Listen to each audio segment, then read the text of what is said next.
Hello and welcome to this new video from royalcentral.co.uk. Today we're taking a look at the Queen's birthday. Elizabeth II turns 94 on April the 21st, 2020, and we're going to go back in time just over 9 decades to the day that she made her debut. Now, what I find really interesting about looking back at this time through the newspapers, through the magazines, through the primary sources, is just how much interest there was in the arrival of this royal baby. I sometimes think we kind of assume we've invented royal baby mania or massive interest in all things regal, or at the very least it's only been around for 3 or 4 decades. If you go back in time almost a century, because it is almost 100 years ago now, there is a massive amount of interest in the birth of this baby princess. Perhaps that's even more surprising because at the time of her birth, no one expected this new baby to come anywhere near the throne. Yes, she was third in line of succession, but no one ever expected her to rule. So we're talking about the arrival, really, of someone expected to be a royal cousin, and yet the interest was massive. There'd been huge excitement in the preceding months as well.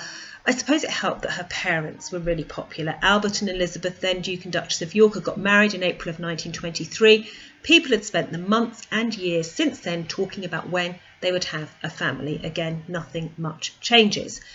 The arrival of their baby was obviously hugely significant for them. It was constitutionally significant as well, as Queen Mary wrote to some of her friends. She was going to be a grandma for the first time through the male line. Now, Mary already had 2 grandsons through her daughter, Princess Mary, but this was the first time that one of her 4 surviving sons would make her a granny. And for Mary, that did have an extra significance. For Bertie and for Elizabeth, it was just the moment a dream was going to come true. They both talked a huge amount about how they really wanted to have a family of their own. The last part of the pregnancy was a bit hairy for them. It was a bit scary. The early stage has been difficult. The Duchess of York had suffered from morning sickness, at one point saying that she was worried she would never drink alcohol again, though as we know the Queen Mother didn't need to worry about that in her later years.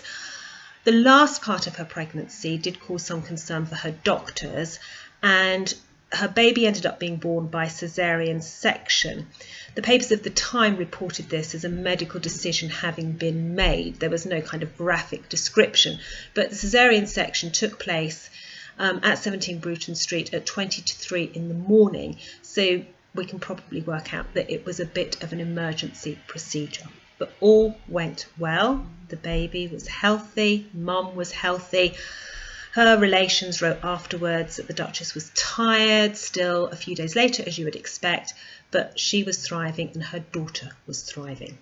The news was broken to the King and Queen, who were at Windsor Castle. About an hour afterwards, there was an announcement made at about 3:30 in the morning, so there was no waiting for morning papers. I think, again, we have this kind of presumption that royal announcements were made when the royals wanted back in the day. However, people knew that there was a massive amount of interest in the arrival of this baby, so the news was put out as soon as was practicable. And the following day, well, April the 21st itself, there were crowds outside the house. Bertie's sister, Mary, arrived to see the baby. There were people crowding round her for news. The new dad himself was spotted looking out of a window at the crowds below. And then in the afternoon, even more excitement, even more anticipation. Photos in the newspapers of the time show crowds swarming round a car pulling up outside number 17 Bruton Street, because King George V and Queen Mary were inside and they had turned up to see their new granddaughter.